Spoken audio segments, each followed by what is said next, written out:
Fala galera, bem-vindos a mais um InterAção e hoje eu tô aqui com essa galera na ILSC Melbourne. Hey guys, say hello to the world. E no programa de hoje a gente está recebendo aqui a visita de Tilman Ruff, ele que é uma pessoa importante aqui na Austrália. Esse programa faz parte de uma parceria entre o InterAção com a ILSC aqui em Melbourne, faz parte das aulas de dinâmicas de fala, junto com a professora, my teacher, Sarah. E a gente com essa parceria vai poder dar oportunidade para os alunos também entenderem como é que funciona essas questões de entrevista e ter uma desenvoltura na frente das câmeras.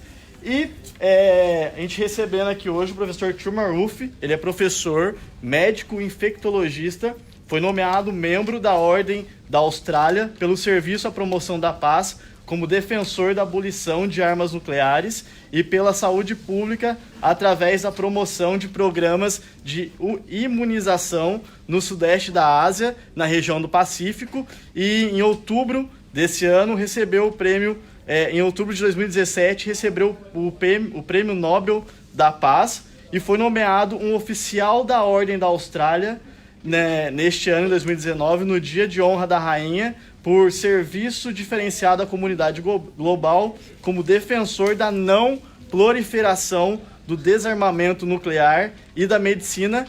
E ele também é um membro do Rotary Club aqui de Melbourne. E para dar uma interagida mais interessante nessa aula, meus classmates vão perguntar algumas questões para ele. E a professora também deu a oportunidade de mais um companheiro de classe meu, Andrés, from Colômbia, vai me ajudar aqui na entrevista. Então eu vou deixar meu celular aqui no tripé para que a gente possa começar a entrevista com o nosso convidado de hoje aqui na ILSC Melbourne. Let's go, guys. Now, only English.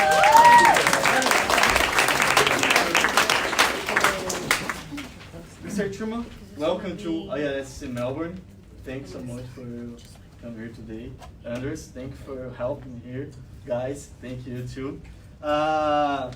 First, I need to say thank you for ILSC Melbourne for giving me this opportunity for this interview. And I would like to say thank you to you, my teacher Sarah, for giving me this opportunity too, and for my classmates for helping me with this interview, guys. I'm very proud of you. So, Mr. Tilman, InterAção is a program I create where I interview Brazilian personalities and present events to the public. The program is live through my Facebook, so now we are live all of the world of the internet. And today programs I will have the help from my classmates.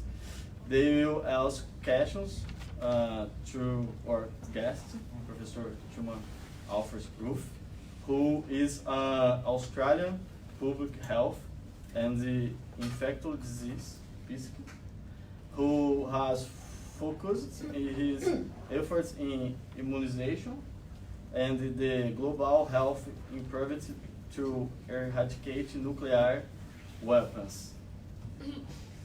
Very serious. It's a big job. You can't do it by Yes, yourself. I think. So, Andres? Okay. Hi everyone. My name is Andres and I'm from Colombia. And I'm hosting with Manuel today. Yeah. In 2012, Mr. Ruff was appointed a member of the Order of Australia for service to the promotion of peace and as an advocate for the abolition of nuclear weapons and to the public health through the promotion of immunization programs in the Southeast Asia. In October 2017, ICANN was awarded to the Nobel Peace Prize. Ruff was appointed an officer of the Order of Australia in this year, 2019. Queen's Birthday honors for distinguished service to the global community as an advocate for nuclear non-proliferation and disarmament and to medicine. Yes. Mr. Ruff and I have something in common. I'm a member of the Rotary Club in Cruzeiro, my city in Brazil, and he's a member of the Rotary Club of Melbourne. This Rotary year motto is Rotary connects the world. So, and it is with this in mind that we are here today to share with you the experiences of this important member of the Rotary Club of Melbourne. So I would like to take this opportunity to send my greets to the past president of the Rotary Club of Melbourne, Robert Fisher, and a special friend to me, and the new president, Kevin Sheehan. Thank you for your attention with me when I arrived in Melbourne. So, an important action of the Rotary Club International is the fight against the polio. Yeah, for just the campaign anti-polio now was created. I would like you to tell us about this campaign and your view as a doctor. Of the polio campaign. Yes. Yeah. Well, the polio campaign is really quite an extraordinary. Should I use that? The polio campaign is really quite an extraordinary effort. Turn it on? Yes. So far we've only been able to eradicate one disease, smallpox.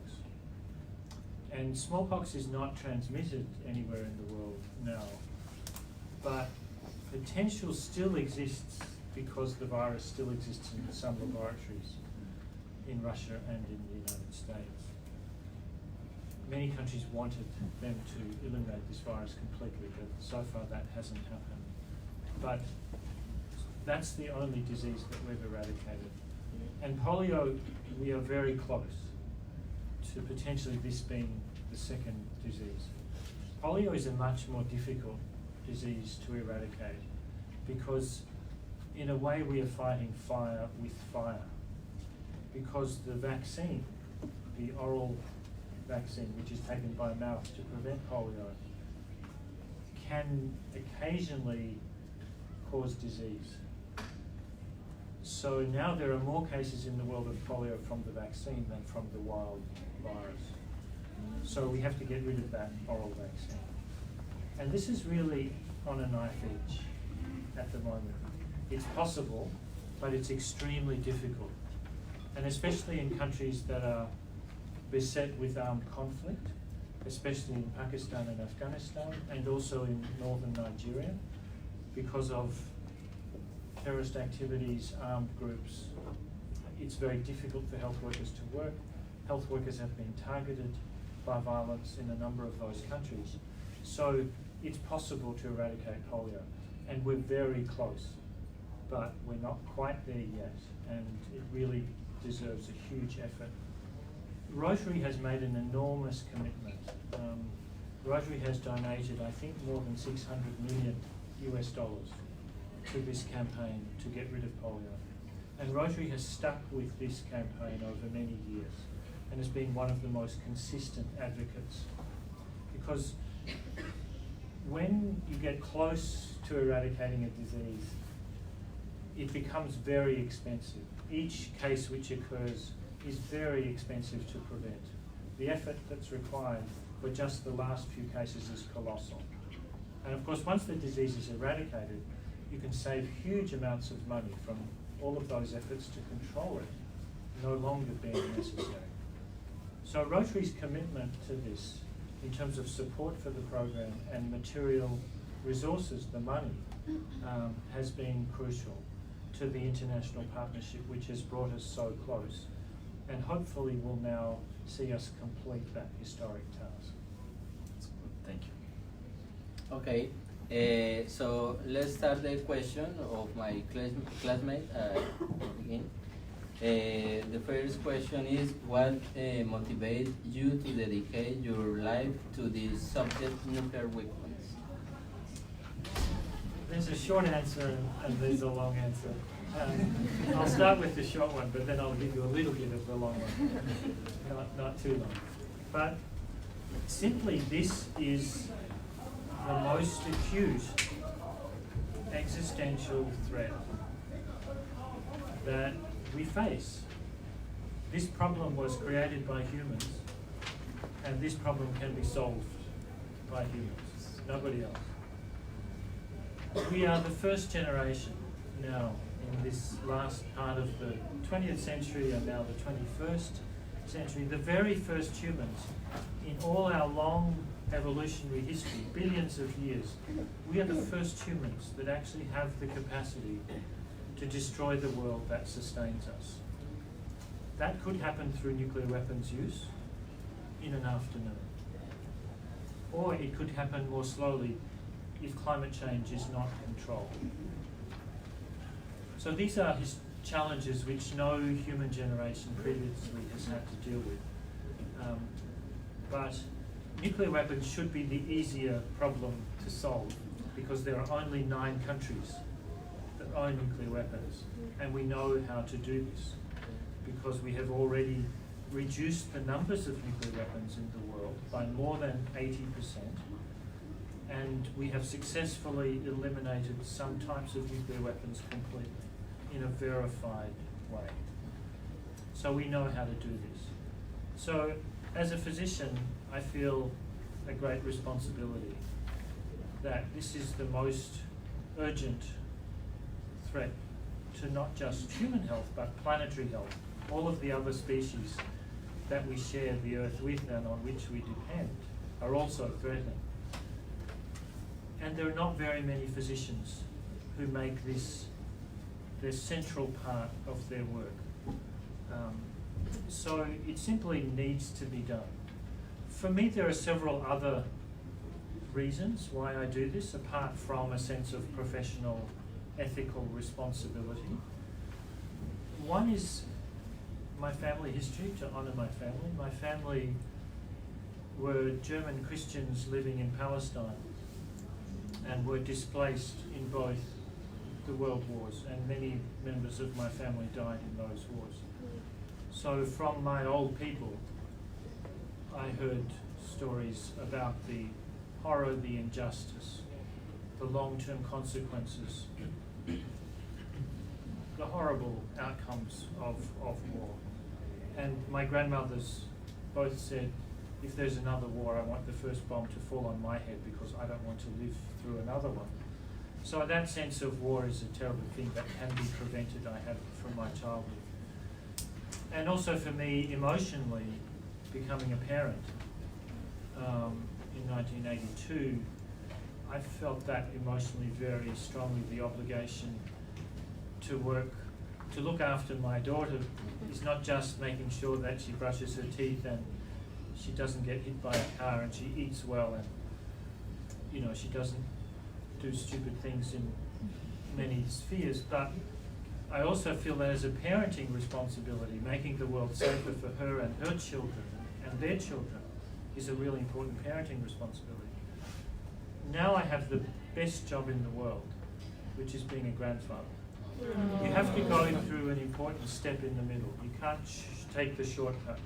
You can't have grandkids without kids, but it's the best job in the world. So I have one granddaughter who's 2.5, and I have from my daughter's the mother, and my son is also about to become a father in a few weeks.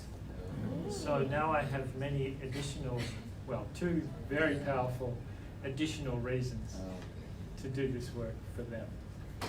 And I've seen the power of what people working together can achieve. ICANN was started in Melbourne 12 years ago, longer, 14 years ago, 4 people sitting around the kitchen table with an idea. We worked together with a plan, with persistence, and made an important contribution to achieving a historic treaty that for the first time prohibits the world's worst weapons in international law. which now is exactly halfway into force. Bolivia is the last country that ratified this treaty just last week. If anybody's here from Bolivia, thank you. So many different reasons, but for me it's simply the most important work that I could be doing. So as long as I can, I will do this. Thanks. Mr. Ruff, now we start with another questions from my friends. Felipe has a question for you. Thank you. Hi everyone, my name is Felipe, I'm from Colombia. So Mr. Rob, I have a question for you. When you were young, what did you feel when you discovered that you could change the world? Enormous excitement and possibility. There were two experiences that I would perhaps highlight that really were very powerful influences on me as an adolescent. The first one was in my high school. We started what was then in 1970. I'm pretty old. We started the world's first high school group of Amnesty International. So we adopted, the group adopted 3 prisoners in different parts of the world. And the prisoner that I was working for the release of was a young man who'd been imprisoned in Greece at the time of the military regime for writing a political slogan on a wall. Nothing more. We wrote letters, we met with politicians, we sent money to his family, we did all kinds of things to try and support him and his family. And then about 6 months after we started that work, he was released. And his family were enormously grateful for us. So I was 15. And the feeling that on the basis of some universal value of human rights, which we all should share, you could make a difference to somebody's life on the other side of the world that you didn't know, was very empowering. And then I got involved in the demonstrations, the very big demonstrations, which led up to the ending Australia's involvement in a terrible war, the Vietnam War, which went on over decades and killed millions of people. And I had the sense that a lot of people could change the course of a nation. It was the first action of the newly elected government in 1972 to remove Australian people from that war. So those were very empowering experiences, the sense that people working together could make a difference. Nobody makes a difference on big issues by themselves, but working with other people, that's how history changes, that's how it's always changed. Thank you. Thank you, Felipe. Now Brian has a question for you. Hello everyone, my name is Brian, I'm from Brazil, and my question is, how did you choose your profession? My profession being medicine? Yeah. Well, it was really a series of sort of twists and turns in life. Some people know exactly what they want to be. I'm not one of those. I would have been happy doing lots of different things. There's so much richness and so many useful things you can do in any sphere of life and any profession. But I started doing science at university, and I really had no idea where I was going with it. Thinking about working in sustainable agriculture. But then I stopped studying, went and travelled, did factory jobs, had a wonderful, enriching year. And then my girlfriend then, now my wife, started doing medicine. And she said, she told me you should do this. This is cool. So then I thought, well, I have some background in science, and I should try and use that. But I wanted to do something more immediately connected with people. So I kind of fell into it that way. I would have been happy doing lots of other things, but I'm very happy that I did medicine. Thank you. The word needs to say thank you for your life.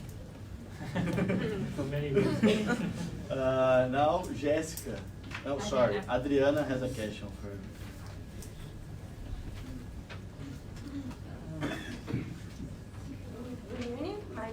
Aliana. My question is, how can you help with your profession with the nuclear war that is currently taking place in the world?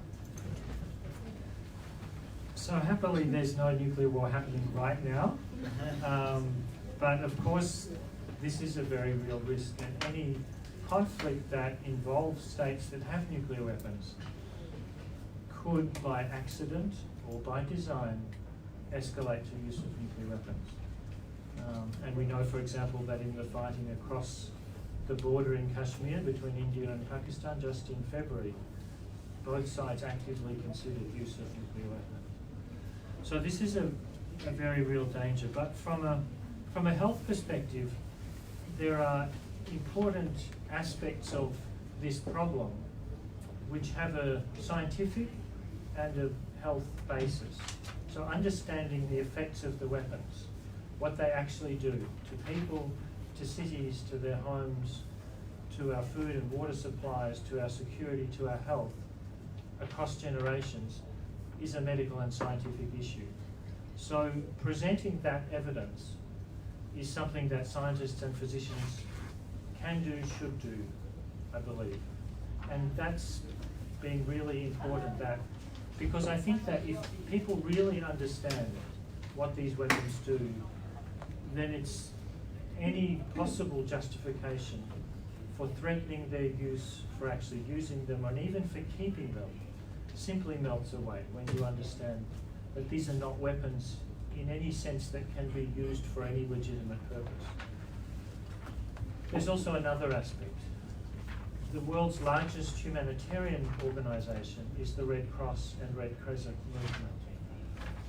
And they and many of the United Nations organisations, whose responsibility it is to respond to disasters globally, say, after careful examination, if nuclear war happens, there is nothing that we can do, nothing that we have to offer.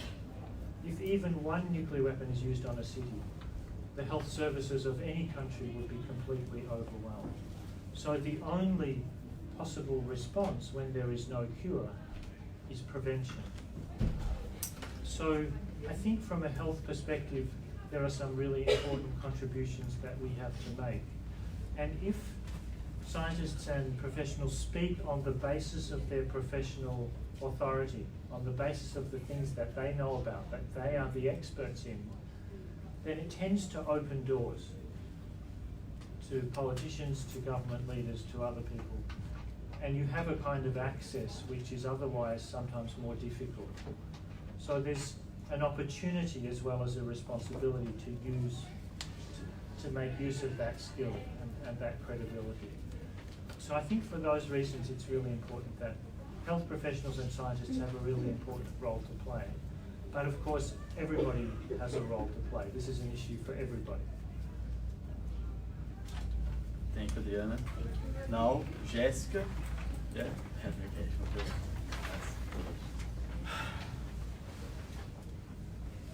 Good evening, everyone. My name is Jessica. I am from Colombia. My question is, which are the countries with the highest number of nuclear weapons? So there are about 14,000 nuclear weapons still in the world. 13,875 actually. And 91% of those are held by Russia and the United States. Russia slightly more, so, but a trivial difference. And the rest of the nuclear armed countries, France, United Kingdom, China, India, Pakistan, North Korea and Israel together have about 1,000 nuclear weapons. It may surprise you that the third largest nuclear arsenal in the world is owned by France, which is actually bigger than the arsenal of China. So that's much better than in 1986, that was the peak number of nuclear weapons in the world. It was just over 70,000. So it's reduced a lot, but unfortunately not yet enough to really make us safe. It needs to go all the way to zero. But if we dismantled those weapons at the speed that when the highest rate of dismantlement, destroying them, was in process, if we had continued that after the end of the Cold War, they would already be gone. Thank you, Jessica. Miguel has a question now.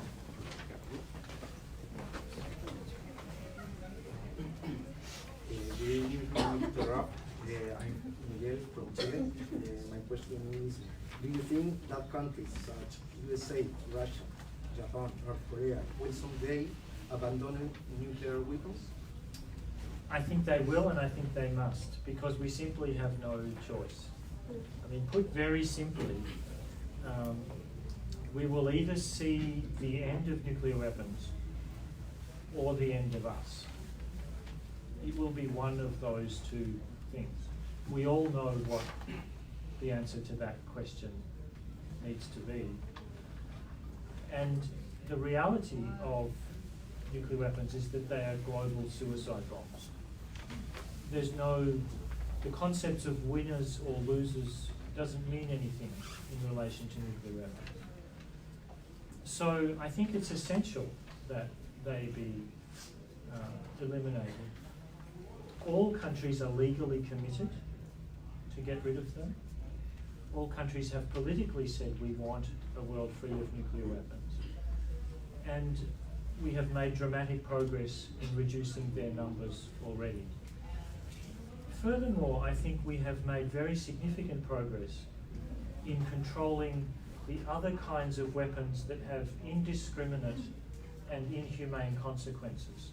So weapons which violate the laws, the international laws which govern armed conflict. That's called international humanitarian law.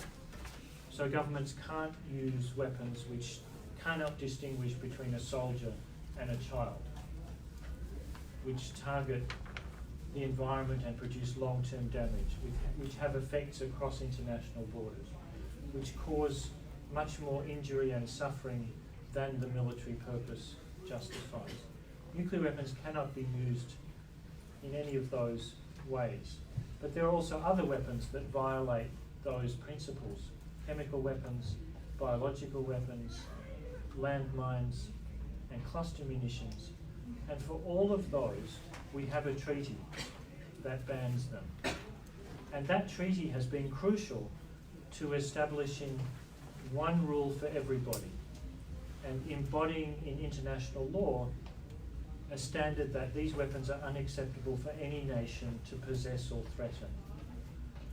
And those treaties have been crucial to achieving significant progress in controlling all of those other weapons.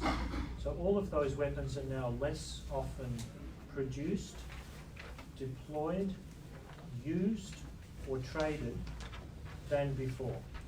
There is still work to do, but that progress makes me very confident that it's possible to eliminate inhumane and indiscriminate weapons, because we have been able to make very significant progress on all of them. Thank you. Thank you. Thank you, Miguel. Now, Pedro has a question. Good evening, Mr. Ruff. My name is Pedro. My question is, some years ago, we recently saw the North Korean test severe nuclear bombs and almost started a war with the USA. And which consequence do you think would cause in the world if these two countries start a war? The consequences would be very severe if nuclear war happened anywhere.